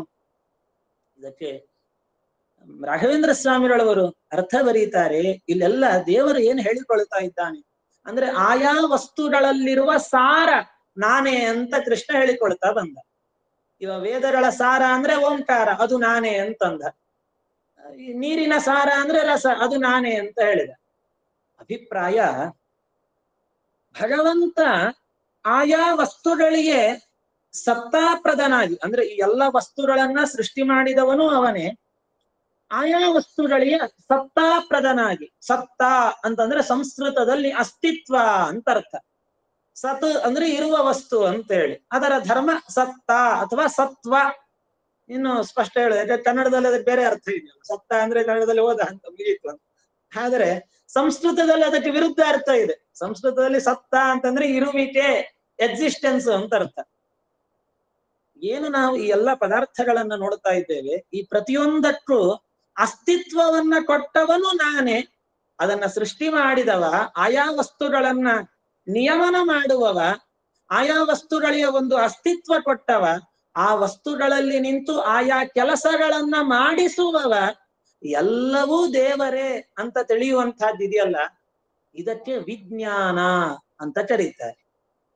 ಭಗವಂತ ಇದೇ ಅಭಿಪ್ರಾಯದಲ್ಲಿ ಈ ಎಲ್ಲ ಮಾತುಗಳನ್ನ ಹೇಳಿದ. ನಾನೇ ಸೂರ್ಯಚಂದ್ರರಲ್ಲಿ ಪ್ರಭೆ ಆಗಿದ್ದೇನೆ. ಅದರ ಅರ್ಥ ಏನು? ಯದ್ಯಪಿ ಸೂರ್ಯಚಂದ್ರರದ್ದು ಸಹಜವಾದ ಧರ್ಮ, ಕಾಂತಿಯನ್ನ ಹೊಂದಿರುವಿಕೆ, ಬೆಳಕನ್ನ ಕೊಡುವಿಕೆ, ಆದರೆ ಅದು ಆ ವಸ್ತುವಿನ ಒಂದು ಸಹಜ ಸಿದ್ಧವಾದ ಧರ್ಮವಾದರೂ ಅದು ಭಗವದ್ ಅಧೀನ ಅಂತ ಅರ್ಥ. ನಿಮಗೆ ಒಂದು ಲೌಕಿಕ ಉದಾಹರಣೆ ಕೊಡುವುದಾದರೆ, ಇವ ಬೆಂಕಿಗೆ ಸಹಜವಾದ ಗುಣ ಸುಡುವುದು. ಬೆಂಕಿ ಸುಡುತ್ತದೆ ಹೌದು, ಆದರೆ ಬೆಂಕಿಗೆ ಸುಡುವಿಕೆ ಎನ್ನುವಂತಹ ಏನು ಗುಣ ಇದೆ, ಅದು ಭಗವದ್ ಅಧೀನವಾಗಿರತಕ್ಕಂತಹ ಗುಣ. ಒಂದೊಮ್ಮೆ ಪರಮಾತ್ಮ ಸಂಕಲ್ಪ ಮಾಡಿದರೆ ಬೆಂಕಿಯಲ್ಲಿದ್ರೂ ಸುಡುವುದಿಲ್ಲ. ಉದಾಹರಣೆ, ನಾವು ಲೋಕದಲ್ಲಿ ಈ ಕೆಲವು ಸಾಧುಗಳನ್ನೆಲ್ಲ ನೋಡುತ್ತೇವೆ, ಅವರು ಬೆಂಕಿಯ ಮಧ್ಯದಲ್ಲೇ ಹೋಗಿ ನಿಂತಿರ್ತಾರೆ, ಏನು ಸುಡುವುದಿಲ್ಲ ಅವರಿಗೆ. ಪ್ರಹ್ಲಾದರಾಜರ ಕಥೆಯನ್ನು ಭಾಗವತದಲ್ಲಿ ಕೇಳುತ್ತೇವೆ. ಹಿರಣ್ಯಕಶಿಪು ಪ್ರಹ್ಲಾದನನ್ನ ತಗೊಂಡೋಗಿ ಬೆಂಕಿಯಲ್ಲಿ ಹೋಗಿ ಹಾಕಿದ, ಸಮುದ್ರದಲ್ಲಿ ಹೋಗಿ ಹಾಕಿದ, ಸರ್ಪಗಳ ಕೈಲಿ ಕಚ್ಚಿಸಿದ, ಏನ್ ಮಾಡಿದ್ರು ಸಾಯ್ಲಿಲ್ಲ ಪ್ರಹ್ಲಾದ. ಕಾರಣ ಏನು ಅಂದ್ರೆ ದೇವರ ಈ ಗುಣವನ್ನ ಚಿಂತನೆ ಮಾಡುತ್ತಾ ಬಂದ್ರು ಪ್ರಹ್ಲಾದರಾಜರು. ಹೇ ನಾರಾಯಣನೇ, ನೀನೇ ಆಯಾ ಪದಾರ್ಥಗಳಲ್ಲಿ ನಿಂತು ಆಯಾ ಪದಾರ್ಥಗಳಿಗೆ ಅಸ್ತಿತ್ವ ಕೊಟ್ಟವನು ನೀನೆ. ಆಯಾ ಪದಾರ್ಥಗಳಲ್ಲಿ ಏನು ಕ್ರಿಯಾಕಾರಿತ್ವ, ಕರ್ತೃತ್ವ ಅಂತ ನಾವು ಹೇಳ್ತೇವೆ, ಅದಕ್ಕೆ ಆ ಕರ್ತೃತ್ವಕ್ಕೆ ಗುಣವನ್ನ ನೀನೇ ಉಂಟು ಮಾಡುವವ.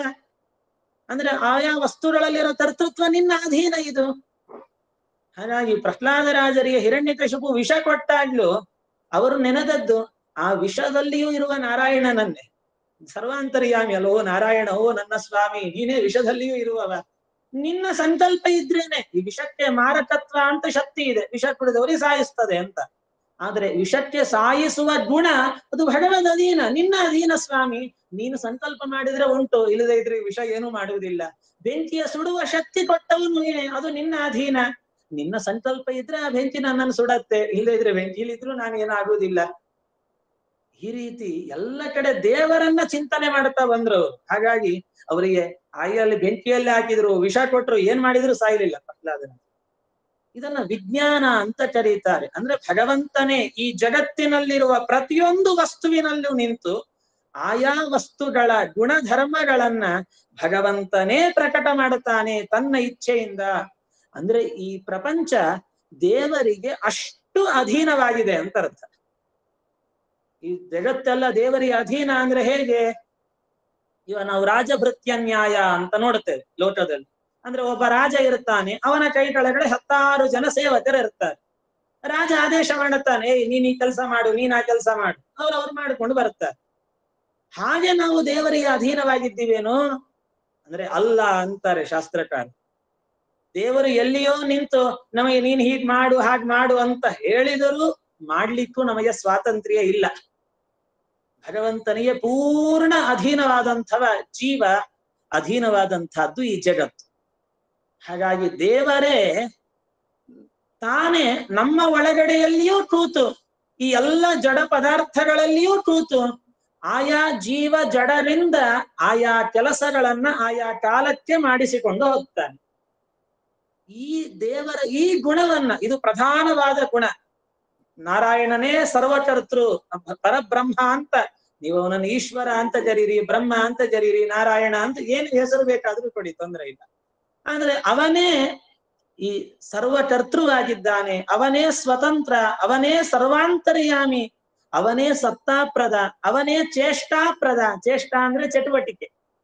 ನಮ್ಮಲ್ಲಿ ನಿಂತು ನಮಗೆ ಕಣ್ಣು ರೆಪ್ಪೆ ಹಾಕೋದು, ಕೈಕಾಲ ಅಲುಗಾಡಿಸೋದು ಮೊದಲುಕೊಂಡು, ಉಸಿರಾಟ ಆಗೋದು ಮೊದಲುಕೊಂಡು ಪ್ರತಿಯೊಂದು ಕೆಲಸವನ್ನೂ ನಮ್ಮಿಂದ ದೇವರೇ ಮಾಡಿಸ್ತಾ ಇದ್ದಾನೆ ಅಂತ ತಿಳಿಯುವುದಿದೆಯಲ್ಲ, ಇದಕ್ಕೆ ವಿಜ್ಞಾನ ಅಂತ ಕರೀತಾ ಇದ್ದಾರೆ. ಇದನ್ನ ಕೃಷ್ಣ ಅರ್ಜುನನಿಗೆ ಹೇಳಿದ. ನೋಡು ಅರ್ಜುನ, ನಾನು ಆಯಾ ವಸ್ತುಗಳಲ್ಲಿ ನಿಂತು, ಅದು ಯಾವುದೇ ಇರಲಿ, ಮುಂದೆ ಗುಣತ್ರಯ ವಿಭಾಗ ಯೋಗ ಅಂತ ಬರ್ತದೆ. ಈ ಎಲ್ಲ ಕಡೆ 3 ಗುಣಗಳು, ಜೀವರಾಶಿಗಳಲ್ಲಿಯೂ ಸಾತ್ವಿಕರು, ರಾಜಸರು, ತಾಮಸರು ಅಂತಿದ್ದಾರೆ. ಈ ಅಚೇತನ ಪದಾರ್ಥಗಳಲ್ಲಿಯೂ ಸಾತ್ವಿಕ, ರಾಜಸ, ತಾಮಸ ಅಂತ ವಿಭಾಗ ಇದ್ದೇ ಇದೆ. ದೇವರು ಹೇಳ್ತಾನೆ, ಈಗ ಏನೇನು ಸಾತ್ವಿಕ ಪದಾರ್ಥಗಳಿದ್ದಾವೆಯೋ, ರಾಜಸ ಅಂತಿದ್ದಾವೆಯೋ, ತಾಮಸ ಪದಾರ್ಥಗಳು ಅಂತಿದ್ದಾವೋ, ಅವೆಲ್ಲವೂ ಮತ್ತ ಏನೇತಿ ತಾನು ವಿದ್ಧಿ, ಅವೆಲ್ಲ ನನ್ನಿಂದಲೇ ಸೃಷ್ಟವಾದದ್ದು, ನನ್ನ ಅಧೀನದಲ್ಲಿಯೇ ಇರುವಂತಹದ್ದು, ನಾನೇ ಜಗದೊಡೆಯ ಅನ್ನುವುದನ್ನ ಚಿಂತನೆ ಮಾಡು. ಮತ್ತ ಏವ ಇತಿ ತಾನ್ ವಿದ್ಧಿ ಅಂತ ಹೇಳ್ತಾ ಮುಂದೆ ಇನ್ನೊಂದು ಮಾತು ಹೇಳಿದ, ನತ್ವಹಂ ತೇಷು ತೇ ಮಯಿ ಅಂತಂತ. ಸ್ವಲ್ಪ ಗೊಂದಲ ಆಗುವ ಮಾತಿದು ಮೇಲ್ನೋಟಕ್ಕೆ ಅರ್ಥ ಏನು ಅಂದ್ರೆ, ನತು ಅಹಂ ತೇಷು, ನಾನು ಆ ಪದಾರ್ಥಗಳಲ್ಲಿ ಇಲ್ಲ, ಅವೆಲ್ಲ ನನ್ನಲ್ಲಿದ್ದಾವೆ. ನಾನು ಆ ಪದಾರ್ಥಗಳಲ್ಲಿ ಇಲ್ಲ ಅಂದ್ರೆ ಹಾಗಾದ್ರೆ ದೇವರು ಜಗದಂತರ್ಯಾಮಿ ಅಲ್ಲ ಅಂತಾಯ್ತು. ಇಲ್ಲಿ ದೇವರ ಕೃಷ್ಣನ ಈ ಮಾತು ನೋಡಿಕೊಂಡ್ರೆ, ನಾನು ಆ ವಸ್ತುಗಳಲ್ಲಿ ಇಲ್ಲ, ಅವು ನನ್ನಲ್ಲಿದ್ದಾವೆ ಅಂತಂದ್ರೆ ಹಾಗಾದ್ರೆ ದೇವರು ಸರ್ವಾಂತರ್ಯಾಮಿ ಅಲ್ಲ ಅಂತ ತೀರ್ಮಾನ. ಆದ್ರೆ ಹಾಗೆ ಕೃಷ್ಣ ಹೇಳಿದ್ದಲ್ಲ. ನತ್ವಹಂ ತೇಷು, ನಾನು ಆ ಪದಾರ್ಥಗಳಲ್ಲಿ ಇಲ್ಲ ಅಂದ್ರೆ ಅರ್ಥ ಏನು, ನಾನು ಆ ಪದಾರ್ಥಗಳಲ್ಲಿ ಇದ್ದರೂ ಅವುಗಳನ್ನ ಆಧಾರ ಮಾಡಿಕೊಂಡಿಲ್ಲ ನಾನು. ಅಂದ್ರೆ ಅವುಗಳನ್ನ ಉಪಜೀವಿಸಿಕೊಂಡು ನಾನಿಲ್ಲ. ನಾನು ಎಲ್ಲ ಕಡೆ ಸರ್ವಾಂತರ್ಯಾಮಿ ಹೌದು, ಆದ್ರೆ ಈ ಜಗತ್ತಿನಲ್ಲಿ ನಾನಿದ್ದೇನೆ. ಹೇಗೆ? ಜಗತ್ತನ್ನ ಉಪಜೀವಿಸಿಕೊಂಡು ನಾನಿಲ್ಲ, ಜಗತ್ತಿಗೆ ಉಪಜೀವಕನಾಗಿ ನಾನಿದ್ದೇನೆ ಅಂತ. ಹೀಗೆ ನತ್ವಹಂ ತೇಷು ತೇ ಮಯಿ ಅಂತ ಭಗವಂತ ತಾನು ಹೇಳ್ತಾನೆ. ಇಂತಹ ಈ ಜಗತ್ತನ್ನೆಲ್ಲ ನಾನು 3 ಗುಣಗಳಿಂದ ಕಟ್ಟಿ ಹಾಕಿದ್ದೇನಪ್ಪ ಅಂತಂದ. ವ್ಯಾಪಿಸಿಕೊಂಡು 3 ಗುಣಗಳಿಂದ, ಸತ್ವರದ ಸ್ತಮೋ ಗುಣಗಳಿಂದ ಎಲ್ಲ ಜೀವರಾಶಿಗಳನ್ನ ನಾನು ಬಂಧನದಲ್ಲಿ, ಸಂಸಾರದ ಬಂಧನದಲ್ಲಿ ನಾನು ಇಟ್ಟಿದ್ದೇನೆ. ಇದೆಲ್ಲ ನನ್ನದೇ ಮಾಯೆ ಅಂತ ಹೇಳುತ್ತಾನೆ ಕೃಷ್ಣ. ಹಾಗಾದ್ರೆ ನಾವು ಈ ಮಾಯೆಯನ್ನ ದಾಟಬೇಕು ಅಂದ್ರೆ ಏನ್ ಮಾಡಬೇಕು? ದೇವರು ಹೇಳಿದ, ಮಾಮೇವ ಯೇ ಪ್ರಪದ್ಯಂತೆ ಮಾಯಾಮೇತಾಂ ತರಂತಿತೇ.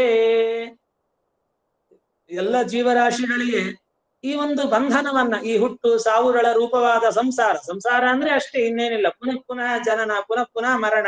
ಈ ಸಂಸಾರ ಚಕ್ರದಲ್ಲಿ, ಜಗತ್ತಿನಲ್ಲಿ ಸಾವಿರಾರು ಬಾರಿ ನಾವು ಪರಿವರ್ತನೆ ಆಗುವಂತದ್ದು. ಹೇಗೆ ಒಂದು ತುಲಾಲ ಚಕ್ರದಂತೆ ಅಂತ, ಒಂದು ಕುಂಬಾರನ ಚಕ್ರ ಹೇಗೆ ತಿರುಗ್ತಾನೆ ಇರ್ತದೆ, ಹಾಗೆ ನಾವು ಈ ಸಂಸಾರದಲ್ಲಿ ಮತ್ತೆ ಹುಟ್ಟುವುದು, ಬದುಕುವುದು, ಸಾಯುವುದು, ಮತ್ತೆ ಹುಟ್ಟುವುದು, ಸಾಯುವುದು. ಈ ಒಂದು ಜನನ ಮರಣ ರೂಪವಾದ ಸಂಸಾರದಿಂದ ನಾವು ಪಾರಾಗಬೇಕು ಅಂತಾದರೆ ನಾವು ಅವನನ್ನೇ ಆಶ್ರಯಿಸಬೇಕಂತ. ಮಾಮೇವ ಯೇ ಪ್ರಪದ್ಯಂತೆ, ನನ್ನನ್ನೇ ಯಾರು ಅನನ್ಯ ಗತಿಕರಾಗಿ, ಹೇಗೆ ಮುಂದೆ ಹೇಳುತ್ತಾನಲ್ಲ, ಅನ್ಯಥಾ ಶರಣಂ ನಾಸ್ತಿ ತ್ವಮೇವ ಶರಣಂ ಮಮ ಅಂತ. ಹೇ ಸ್ವಾಮಿ, ನನಗೆ ನೀನು ಬಿಟ್ರೆ ಮತ್ತೊಂದು ಗತಿ ಇಲ್ಲ, ನೀನೇ ನನ್ನ ಉದ್ಧಾರಕ ಅಂತ ಅವನ ಪಾದಕ್ಕೆ ಯಾವಾಗ ನಾವು, ಆ ಕೃಷ್ಣನ ಪಾದಕ್ಕೆ ನಾವು ಮೊರೆ ಹೋಗ್ತೇವೆ, ಆಗ ಮಾಯಾಮೇತಾಂ ತರಂತಿತೆ. ಈ ಒಂದು ಮಾಯೆಯನ್ನ, ಅರ್ಥಾತ್ ಈ ಬಂಧಕವಾದ ಪ್ರಕೃತಿಯನ್ನ ಅವರು ದಾಟಿ ನಿಲ್ತಾರೆ ಅಂತ ಕೃಷ್ಣ ಹೇಳುತ್ತಾ. ಹಾಗಾಗಿ ನಾವು ಈ ಎಲ್ಲ ದುಃಖಮಯವಾದ ಸಂಸಾರದಿಂದ ಪಾರಾಗಬೇಕಾದರೆ ಕೃಷ್ಣನನ್ನೇ ಮೊರೆ ಹೋಗಬೇಕಂತ. ಆದರೆ ಕೃಷ್ಣನನ್ನ ಮೊರೆ ಹೋಗುವುದು ಕೂಡ ಎಲ್ಲರಿಗೂ ಸಾಧ್ಯ ಆಗುವುದಿಲ್ಲ. ಕೃಷ್ಣ ಹೇಳ್ತಾನೆ, ನಮಾಂ ದುಷ್ಕೃತಿನೋ ಮೂಢಾಹ ಪ್ರಪದ್ಯಂತೆ ನರಾಧಮಾಹ. ಯಾರು ಪಾಪ ಜೀವರಿದ್ದಾರೋ, ಅಂದ್ರೆ ಪಾಪವನ್ನೇ ಮಾಡುವಂತವರಿದ್ದಾರೆ, ವಿವೇಕಹೀನರು, ಅವರು ನನ್ನನ್ನ ಆಶ್ರಯಿಸುವುದಿಲ್ಲಪ್ಪ ಅಂತಾನೆ ಕೃಷ್ಣ. ಮತ್ತೆ ನನ್ನನ್ನು ಭಜಿಸುವವರು ಕೂಡ ಎಲ್ಲರೂ ಮೋಕ್ಷಕ್ಕಾಗಿಯೇ ಭಜಿಸುವುದಿಲ್ಲ. ಕೃಷ್ಣ ಎಷ್ಟು ಚೆನ್ನಾಗಿ ಹೇಳುತ್ತಾನೆ ನೋಡಿ. ನನ್ನ ಹತ್ರ 4 ತರಹದ ಜನ ನನ್ನ ಬಳಿಗೆ ಬರ್ತಾರೆ ಅಂತಂದ. ಒಬ್ಬನ ಹೆಸರು ಆರತ್ತ ಅಂತ. ಇನ್ನು ಅಂದ್ರೆ ಏನೋ ದುಃಖದಲ್ಲಿದ್ದಾನೆ, ಆ ದುಃಖ ಕಳ್ಕೊಳ್ಬೇಕು, ಅದಕ್ಕಾಗಿ ಅವನಿಗೆ ದೇವರು ಬೇಕು. ಅವನೇನು ದೇವರಲ್ಲಿ ಭಕ್ತಿಯಿಂದ ಹೋಗುವುದಲ್ಲ, ದೇವರೇ ಬೇಕು ಅಂತ ಹೋಗುವುದಲ್ಲ. ಅವನಿಗೇನೋ ಒಂದು ತೊಂದರೆ ಇದೆ, ಆ ತೊಂದರೆ ಕಳ್ಕೊಳ್ಳಿಕ್ಕಾಗಿ ದೇವರೇ ಅಂತ ದೇವರ ಹತ್ರ ಬರ್ತಾನಲ್ಲ. ಇನ್ನೊಬ್ಬ ಎರಡನೆಯವ ಇದ್ದಾನೆ ಜಿಜ್ಞಾಸು ಅಂತ. ಏನೋ ಒಂಚೂರು ದೇವರ ಬಗ್ಗೆ ತಿಳಿಬೇಕು ಅಂತ ಆಸಕ್ತಿ, ಅದಕ್ಕೋಸ್ಕರ ದೇವರ ಹತ್ರ ಹೋಗ್ತಾನೆ. ಮೂರನೆಯವ ಇದ್ದಾನೆ ಅರ್ಥಾರ್ಥಿ. ಅವನಿಗೆ ಲೋಕದಲ್ಲಿ ಏನೋ ಒಂದು ಅಭೀಷ್ಟ ಸಿದ್ಧಿ ಆಗಬೇಕಾಗಿತ್ತು, ಅವನೇನೋ ಒಂಚೂರು ದುಡ್ಡು ಸಿಗಬೇಕಿತ್ತು, ಅಥವಾ ಏನೋ ಒಂದು ಪ್ರಯೋಜನ ಆಗಬೇಕಾಗಿತ್ತು, ಅದಕ್ಕಾಗಿ ದೇವರೇ ಅಂತ ಕೈ ಮುಗಿದು ದೇವರ ಹತ್ರ ಹೋಗ್ತಾನೆ. ಈ ಮೂವರನ್ನು ಮೀರಿ 4ನೆಯ ಒಬ್ಬ ಇದ್ದಾನೆ, ಅವನೇ ಜ್ಞಾನಿ. ಅಂದ್ರೆ ದೇವರ ಮಾಹಾತ್ಮ್ಯ ಜ್ಞಾನವನ್ನ ಪರಿಚಯ ಮಾಡಿಕೊಂಡು, ದೇವರ ಅಸ್ತಿತ್ವವನ್ನ ತಾನು ಅನುಭವಕ್ಕೆ ತಂದುಕೊಂಡು, ದೇವರ ಉಪಚಾರವನ್ನ, ದೇವರು ನಮಗೆ ಮಾಡುವ ಉಪಚಾರವನ್ನ ತಾನು ನೆನೆಸಿಕೊಂಡು, ದೇವರೇ ನೀನೇ ನನಗೆ ಸರ್ವಸ್ವ ಅಂತ ದೇವರ ಹತ್ರ ಹೋಗ್ತಾನೆ. ಹೀಗೆ 4 ಜನ ನನ್ನನ್ನು ಭಜನೆ ಮಾಡುತ್ತಾರಪ್ಪ ಅಂತ ಹೇಳಿದ. ಅವ ಪ್ರಶ್ನೆ ಬಂತು, ಸರಿ ಕೃಷ್ಣ, 4 ಜನ ನಿನ್ನ ಹತ್ರ ಬರ್ತಾರೆ, ಅವರಲ್ಲಿ ನಿನಗೆ ಯಾರನ್ನು ಕಂಡ್ರೆ ಇಷ್ಟ? ಕೃಷ್ಣ ಹೇಳಿದ, ತೇಷಾಂ ಜ್ಞಾನಿ ನಿತ್ಯಯುಕ್ತ ಏಕಭಕ್ತಿರು ವಿಶಿಷ್ಯತೆ.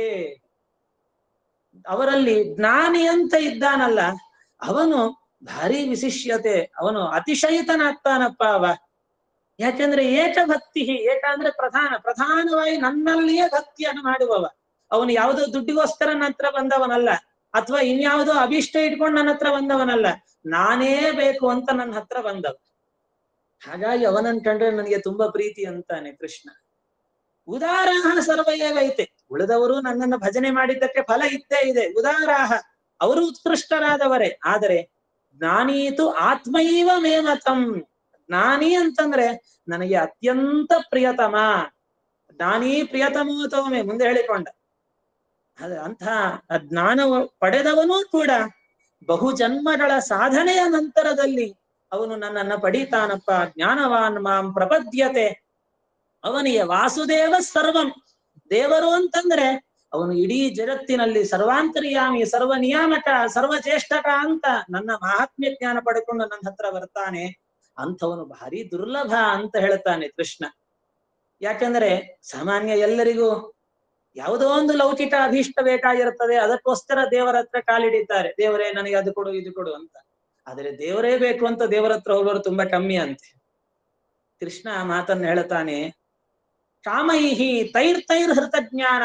ಏನೇನೋ ಬೇಕು ಅಂತ ಜನರು ಅನ್ಯ ದೇವತೆಗಳನ್ನು ಭಜನೆ ಮಾಡುತ್ತಾರೆ.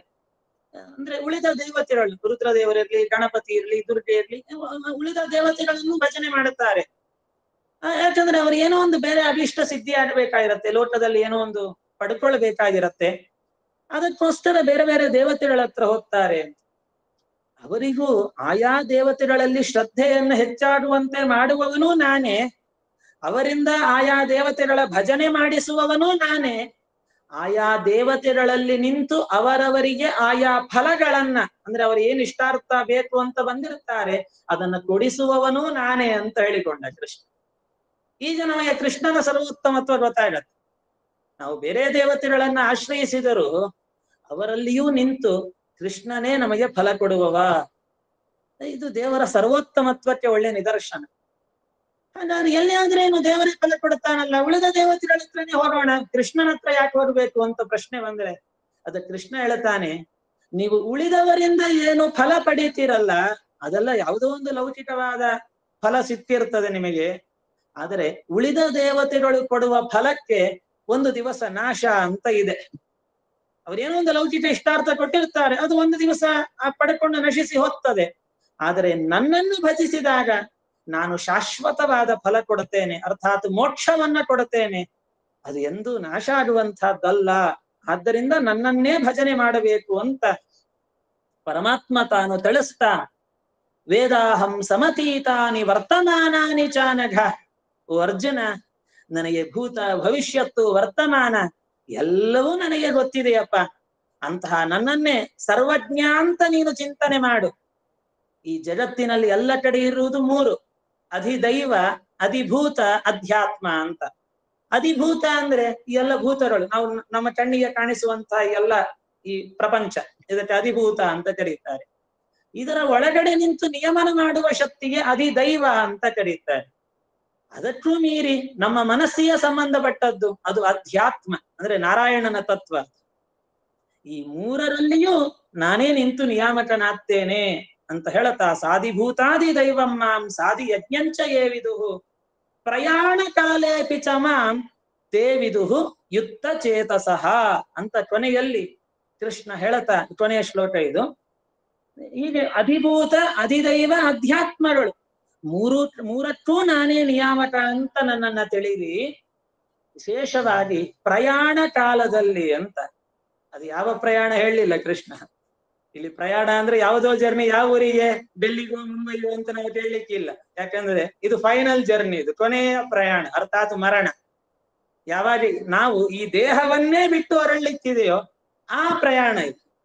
ಅಂದ್ರೆ ಮರಣ ಕಾಲದಲ್ಲಿ ನನ್ನನ್ನ ಯಾರು ವಿಶೇಷವಾಗಿ ಈ ರೀತಿಯಲ್ಲಿ ನಾನು ಈ ಅಧ್ಯಾಯದಲ್ಲಿ ತಿಳಿಸಿಕೊಟ್ಟಂತೆ ಜ್ಞಾನ ವಿಜ್ಞಾನ ಸಹಿತವಾಗಿ ನನ್ನನ್ನ ಚಿಂತನೆ ಮಾಡುತ್ತಾನೆ, ತೇವಿದುರು ಯುಕ್ತ ಚೇತಸಃ, ಅವರು ನಿಜವಾಗಿ ನನ್ನನ್ನು ತಿಳಿದಂತೆ ಆಗುತ್ತೆ. ಅಂದ್ರೆ ಸರಿಯಾದ ಕ್ರಮದಲ್ಲಿ ನನ್ನನ್ನು ಅವರು ತಿಳಿಯೋರಾಗ್ತಾರೆ. ಮರಣ ಕಾಲದಲ್ಲಿ ಇನ್ನಷ್ಟು ವಿಶೇಷವಾಗಿ ನನ್ನ ಚಿಂತನೆಯನ್ನ ಅವರು ಮಾಡಬೇಕು ಅಂತ ಕೃಷ್ಣ ತಿಳಿಸ್ತಾ, ಇದನ್ನು ಮುಂದೆ ಅಕ್ಷರ ಬ್ರಹ್ಮಯೋಗ ಅಂತ 8ನೆಯ ಅಧ್ಯಾಯ ಪ್ರಾರಂಭ ಆಗತ್ತೆ. ಅಲ್ಲಿ ಮತ್ತೆ ಇನ್ನಷ್ಟು ತನ್ನ ಮಹಾತ್ಮ್ಯವನ್ನ ಕೃಷ್ಣ ತಾನು ಉಪದೇಶವನ್ನ ಕೊಟ್ಟಿದ್ದಾನೆ. ಈ ರೀತಿಯಲ್ಲಿ ಇವತ್ತಿನ ದಿವಸ ವಿಶೇಷವಾಗಿ ದ್ವಾದಶಿಯ, ಯಾಕಂದ್ರೆ ದ್ವಾದಶಿಯ ದೇವತೆ ಅಂದ್ರೆ ವಿಷ್ಣುವೇ, ಕೃಷ್ಣನೇ. ಮತ್ತೆ ಹಾಗಾಗಿ ಒಂದು ದ್ವಾದಶಿಯ ಪರ್ವಕಾಲದಲ್ಲಿ ನಾವೆಲ್ಲರೂ ಕೂಡ ಭಗವಂತನ ಜ್ಞಾನ ವಿಜ್ಞಾನಗಳನ್ನ, ಅದು ದೇವರು ತನ್ನ ಬಗ್ಗೆ ತಾನೇ ಹೇಳಿಕೊಂಡದ್ದು. ಆದ್ದರಿಂದ ಇದು ಅಧಿಕೃತ ಅಂತರ್ಥ. ಇವ ನಮ್ಮ ಬಗ್ಗೆ ನಮಗೆ ಗೊತ್ತಿರುವಷ್ಟು ಬೇರೆಯವರಿಗೆ ಗೊತ್ತಿರ್ಲಿಕ್ಕೆ ಸಾಧ್ಯ ಇಲ್ವಲ್ಲ. ಹಾಗಾಗಿ ಕೃಷ್ಣ ತನ್ನ ಪರಿಚಯವನ್ನ ತಾನೇ ನಮಗೆ ಮಾಡಿಕೊಟ್ಟಿರತಕ್ಕಂಥದ್ದು. ಇಂತಹ ಜ್ಞಾನ ವಿಜ್ಞಾನ ಯೋಗದ ಒಂದು ಸಂಕ್ಷಿಪ್ತ ಚಿಂತನೆಯನ್ನ ಯಥಾಶಕ್ತಿ ಯಥಾಮತಿ ಯಥಾಕಾಲ, ಒಂದು ಕಾಲ ನಿಯಮವನ್ನು ಅತಿಕ್ರಮಿಸದೆ ಸಂಕ್ಷಿಪ್ತವಾಗಿ ಇದರ ಒಂದು ಚಿಂತನೆಯನ್ನ ನಡೆಸಿದ್ದೇವೆ. ಇದರಲ್ಲಿ ವಿಶೇಷವಾಗಿ ಕರ್ನಾಟಕ ಸಂಸ್ಕೃತ ವಿಶ್ವವಿದ್ಯಾಲಯದಿಂದ ಏನು ಆಯೋಜನೆ ಮಾಡಿದ್ದಾರೆ, ತುಂಬಾ ಶ್ಲಾಘನೀಯವಾಗಿರತಕ್ಕಂತಹ ಕರ್ಮ ಇದು. ಯಾಕಂದ್ರೆ ಭಗವಂತನ ಅತ್ಯಪೂರ್ವವಾಗಿರತಕ್ಕಂತಹ ಚಿಂತನೆ, ಇಡೀ ಸಂಸ್ಕೃತ ಅದು ದೇವ ಭಾಷೆ ಅಂತ ಕರೆಸಿಕೊಂಡದ್ದು, ದೇವದೇವನಾಗಿರತಕ್ಕಂತಹ ಕೃಷ್ಣನ ಒಂದು ಸನ್ನಿಧಾನ ಇರುವ ಭಾಷೆ ಅದು. ಆದ್ದರಿಂದ ಅದಕ್ಕಷ್ಟು ಮಹತ್ವ. ಶಾಸ್ತ್ರದಲ್ಲಿ ಯಾವುದೇ ಒಂದು ವಸ್ತುವಿಗೆ ಮಹತ್ವ ಸಿಗುವುದು ದೇವರ ಸನ್ನಿಧಾನದಿಂದ. ಅಂತಹ ಒಂದು ಸಂಸ್ಕೃತ ವಿಶ್ವವಿದ್ಯಾಲಯದಿಂದ ಈ ಒಂದು ಜ್ಞಾನ ಯಜ್ಞ ವಿಶೇಷವಾಗಿ ನಡೀತಾ ಇದೆ. ಅದಕ್ಕಾಗಿ ಆ ಎಲ್ಲ ಪದಾಧಿಕಾರಿಗಳಿಗೂ, ವಿಶೇಷವಾಗಿ ನಮ್ಮ ಆತ್ಮೀಯರಾಗಿರತಕ್ಕಂತಹ ವಿನಯಾಚಾರ್ಯರು, ಅವರು ತುಂಬಾ ಅವರೆಲ್ಲ ಒಳ್ಳೆ ವಿದ್ವಾಂಸರು. ಅವರ ಅನೇಕ ಅನುವಾದಗಳನ್ನೆಲ್ಲ ನಾನು ಕೇಳಿದ್ದೇನೆ. ತುಂಬಾ ವ್ಯಾಸತ್ರಯಗಳನ್ನೆಲ್ಲ ಪಾಠ ಮಾಡುವ, ಅಂತಹ ದೊಡ್ಡ ದೊಡ್ಡ ಉದ್ಗ್ರಂಥಗಳನ್ನು ಪಾಠ ಮಾಡುವ ಸಾಮರ್ಥ್ಯ ಇರತಕ್ಕಂಥವರು. ಅಂತಹ ವಿನಯಾಚಾರ್ಯರು ತಾವು ಜವಾಬ್ದಾರಿಯನ್ನು ವಹಿಸಿಕೊಂಡು ಈ ಒಂದು ಜ್ಞಾನ ಯಜ್ಞವನ್ನು ವಿಶೇಷವಾಗಿ ನಡೆಸ್ತಾ ಇದ್ದಾರೆ. ಅದರಲ್ಲಿ ನನಗೂ ಈ ಒಂದು ಅವಕಾಶವನ್ನು ಕೊಟ್ಟಿದ್ದಕ್ಕೆ ಅವರಿಗೆ ನಮಸ್ಕಾರ ಪೂರ್ವಕ ಕೃತಜ್ಞತೆಗಳನ್ನು ತಿಳಿಸ್ತಾ, ವಿನಯಾಚಾರ್ಯರು ನಮ್ಮನ್ನೆಲ್ಲ ಇಲ್ಲಿ ವಿನಯರಾಗಿ ಇಲ್ಲಿ ಬರುವಂತೆ, ಅಂದ್ರೆ ನಮ್ಮನ್ನೆಲ್ಲ ಇಲ್ಲಿ ಕರ್ಕೊಂಡು ಬಂದು ಈ ಒಂದು ಜ್ಞಾನ ಯಜ್ಞವನ್ನ ಆಚಾರ್ಯರ ದ್ವಾರ ಕೃಷ್ಣ ನಡೆಸಿದ್ದಾನೆ. ಹಾಗಾಗಿ ಅವರಿಗೆ ನಮಸ್ಕಾರ ಪೂರ್ವಕ ಕೃತಜ್ಞತೆಗಳನ್ನ ತಿಳಿಸ್ತಾ, ಈ ಎಲ್ಲರೂ ಕೂಡ ಎಲ್ಲ ಶ್ರೋತೃವರಿಂದ ಶ್ರದ್ಧೆಯಿಂದ ಇದನ್ನು ಶ್ರವಣ ಮಾಡಿದ್ದೀರಿ. ಎಲ್ಲರಿಗೂ ಶ್ರೀಕೃಷ್ಣ ದೇವರು ವಿಶೇಷವಾಗಿ ಅನುಗ್ರಹ ಮಾಡ್ಲಿ. ನಮಗೂ ಕೂಡ ಈ ಒಂದು ಜ್ಞಾನ ವಿಜ್ಞಾನಗಳು ಕೃಷ್ಣ ಏನು ದಯಪಾಲಿಸಿದ್ದಾನೆ ನಮ್ಮ ಜೀವನದಲ್ಲಿ, ನಮಗೂ ಅದು ಚೆನ್ನಾಗಿ ಅರ್ಥವಾಗಿ ಅನುಷ್ಠಾನಕ್ಕೆ ಬಂದು ನಾವು ಉದ್ಧಾರದ ಸಾಧನೆಯ ದಾರಿಯನ್ನ ಹಿಡಿದು ಸಾಗುವಂತೆ ಆಗಲಿ ಅಂತ ಪ್ರಾರ್ಥನೆ ಮಾಡುತ್ತಾ ನನ್ನ 2 ಮಾತನ್ನ ಗುರುವಂತರ್ಯಾಮಿಯಾದ ಶ್ರೀಕೃಷ್ಣನಿಗೆ ಸಮರ್ಪಿಸ್ತಾ ಇದ್ದೇನೆ. ಶ್ರೀಕೃಷ್ಣಾರ್ಪಣಮಸ್ತು. ಮಧ್ವೇಶ.